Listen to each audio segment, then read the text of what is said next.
Bonjour à toutes et à tous, vous écoutez Cinécast, le podcast qui chaque semaine vous recommande des films à voir au cinéma, en streaming ou en VOD. Ici Thibaut en direct du Festival de Cannes et aujourd'hui je vais vous parler d'un des films sans doute les plus attendus du festival déjà, mais aussi de l'année, à savoir Furiosa, sous-titré Une saga Mad Max, le spin-off de Mad Max Fury Road, de George Miller qui sortira ce 22 mai, à savoir la semaine prochaine, donc très vite, c'est pas une première qui arrive très longtemps avant. D'ailleurs, c'est même pas une première mondiale, hein. Le film a déjà été présenté à Sydney, donc pays d'origine de George Miller, et puis à Los Angeles, et puis voilà, qu'il est diffusé à Cannes hors compétition. Et qui est donc un spin-off centré sur le personnage de Furiosa, qui était donc incarné par Charlize Theron dans Mad Max Fury Road. Et ici, il est question de la jeune Furiosa qui va être arrachée à la Terre Verte, hein, donc le fameux endroit qu'elle essaye de rejoindre dans Fury Road, et qui va être capturée par une horde de motards dirigée par le redoutable Dementus, alors qu'elle tente de survivre à la désolation, à Immortan Joe et de retrouver le chemin de chez elle. Furiosa n'a qu'une seule obsession, à savoir la vengeance, et on en parle un peu plus longuement après un extrait de la bande-annonce. Furiosa! We've come too far.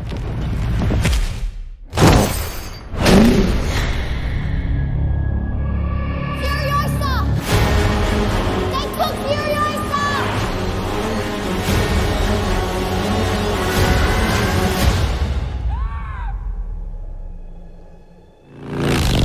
As a child, my world was forever changed.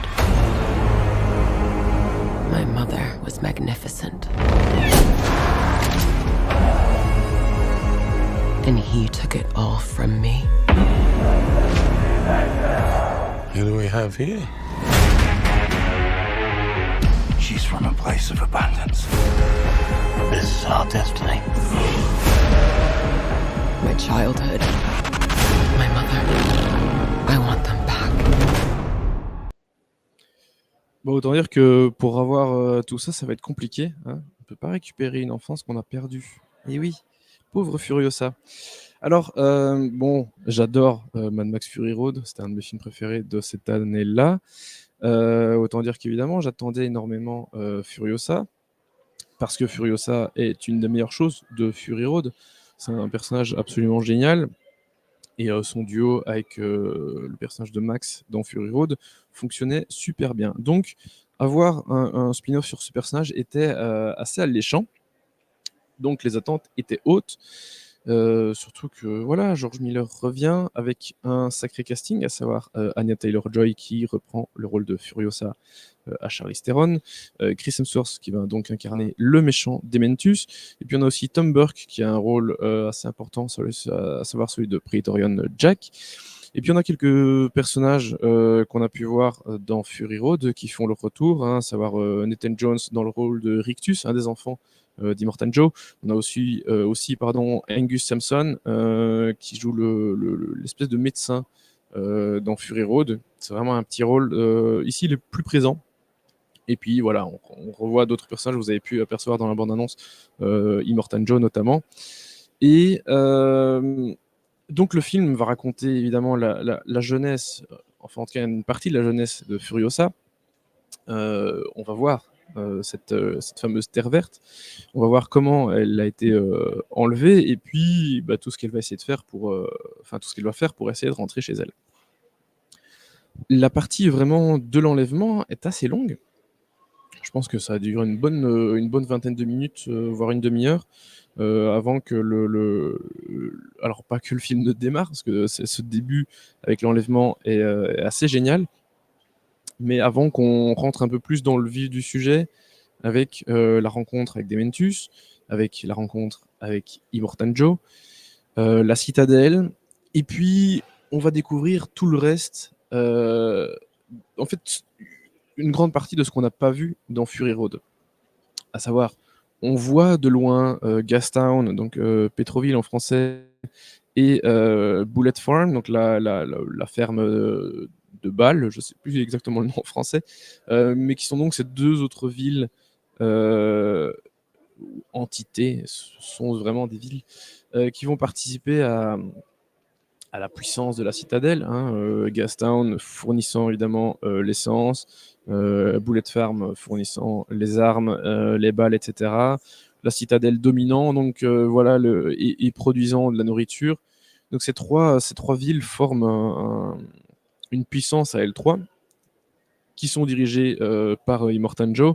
Et on va découvrir un peu plus de ces fameux endroits qu'on n'a fait que citer dans Fury Road, mais qu'on ne voyait pas. Et donc ici, on va découvrir un peu plus les endroits, le fonctionnement aussi de cette organisation. Enfin, organisation, je ne sais même pas exactement comment qualifier ça, parce que c'est pas vraiment une organisation, mais voilà, cette force de pouvoir. On va découvrir tout ça. On va découvrir un peu plus les rôles aussi de chacun, hein, Furiosa, on va voir comment elle va perdre son bras aussi, hein. On va voir sa relation avec le personnage joué par Tom Burke, qui est assez intéressante, et donc comment elle va devoir aussi un peu jouer avec ce... Alors, elle n'a pas un syndrome de Stockholm, mais donc elle a été enlevée et puis va vivre en partie avec ses ravisseurs et puis avec d'autres personnes. Et donc, comment finalement s'adapter et trouver sa place dans une société qui n'est pas du tout la nôtre, et alors qu'on a été enlevé, donc qu'on n'a qu'une seule envie, c'est retrouver ses proches. Donc tout ça est évidemment compliqué à gérer pour le personnage de Furiosa. Et je trouve que ce qu'en fait George Miller est vraiment super intéressant et vraiment passionnant. Alors, Furiosa dure 2h30, on voit pas trop le temps passer, enfin même pas du tout. Personnellement, il aurait pu durer même encore un peu plus longtemps, ça m'aurait pas gêné. Et il reste cohérent évidemment avec Fury Road en termes de décor, d'effets spéciaux, de musique, etc. Mais il s'en détache aussi pas mal, dans le sens où les personnages, l'histoire et l'action ne sont pas traités de la même façon. Il y a moins d'action dans Furiosa, mais quand il y en a, elle est plus longue, elle est hyper impressionnante aussi. Et je préfère l'action de Fury Road, mais je pense que c'est le côté effet de surprise qui a un peu moins, enfin qui a plus forcément ici. Mais l'action qu'il y a est quand même vraiment hyper réussie, très impressionnante. Et il n'y a vraiment aucun souci avec ça. Même si ça parle plus, il y a plus de choses concernant le développement des personnages, alors que dans Fury Road, le développement était assez succinct. Ce qui suffisait pour ce que George Miller voulait faire et voulait raconter.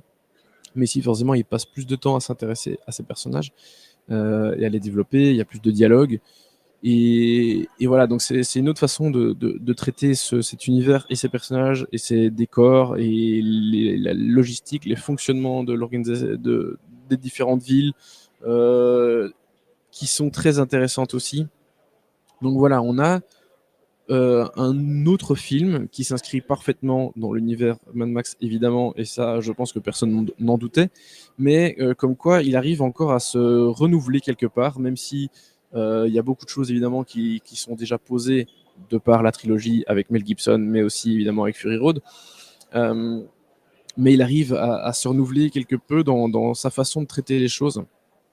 Et donc ça fait toujours, évidemment, plaisir de voir qu'un cinéaste ne reste pas juste avec les bases qu'il a posées, poursuivre là-dessus, et puis basta, dans le même style qu'avant. Non, il arrive à en faire encore autre chose, et ça, c'est assez génial.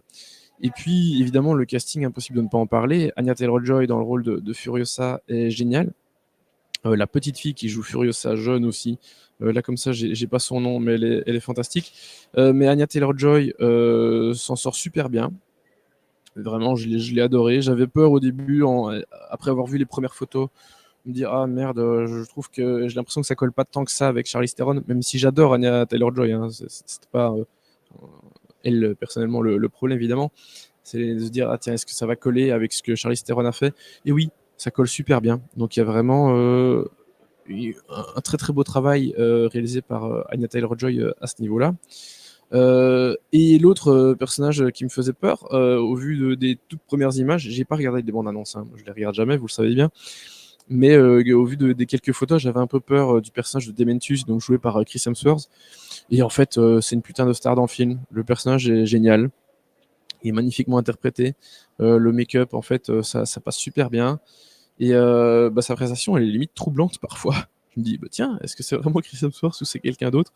Mais non, c'est bien lui. Et vraiment, ce qu'il a fait est absolument génial. J'aime beaucoup aussi le personnage de Tom Burke, qui est très très cool. Et puis, enfin voilà, tout le reste du casting est vraiment top. La musique, toujours signée Junkie XL, est toujours aussi géniale. Et visuellement, même s'il y a beaucoup d'effets numériques, il garde ses nuits américaines aussi. Les couleurs sont très saturées, mais voilà, ça fonctionne bien. On est vraiment dans la continuité de ce qu'il avait fait avec Fury Road à ce niveau-là, et je trouve ça toujours aussi génial. Même si dans Fury Road, j'aimais moins la tempête, que je trouvais trop, voilà, too much au niveau des couleurs, etc. Ici, vraiment, je trouve que ça cartonne. C'est vraiment un plaisir à regarder. Et donc voilà, vraiment, George Miller, il s'est pas du tout raté avec cette suite, avec ce spin-off, un suite stand-alone. C'est pareil. De toute façon, il y a tout à fait moyen de regarder le film sans avoir vu Fury Road. Forcément, vous allez me dire, parce que c'est un prequel. Mais voilà, il s'est pas raté. À titre personnel, je préfère quand même tout de même Fury Road, mais vraiment, Furiosa est une putain de réussite. George Miller montre qu'il est globalement un peu le seul à faire ce type de cinéma. En tout cas, ce qu'il fait reste unique. Et en ça, c'est évidemment un énorme plaisir d'avoir un cinéaste comme lui, qui peut se permettre et qui arrive à faire ce qu'il veut dans ce style si particulier. Donc pour moi, Furiosa, c'est un très très bon 4 étoiles. Voilà. Tout petit peu en dessous de Fury Road, mais c'est vraiment, je pense, parce qu'il y a plus cet effet de surprise, et puis que les films sont un peu différents, et que voilà, je préfère globalement ce qu'il a fait avec Fury Road, mais je suis pas du tout déçu par ce qu'il a fait ici avec Furiosa. Sur ce, je vous dis à très très bientôt pour d'autres critiques en direct du Festival de Cannes. Plus tard dans la journée, je vois Megalopolis de Francis Ford Coppola. Autant dire que la critique va arriver aussi très vite dans la nuit, dans la soirée. Je pense que l'embargo se termine vers 21h30. Donc vous aurez mon avis très vite après. Donc à très vite pour des nouvelles critiques en direct du Festival de Cannes, je vais y arriver. N'hésitez pas à nous suivre sur les réseaux sociaux avec le handle @cinecastbe, et à nous écouter sur toutes les plateformes de podcast de votre choix. À très vite.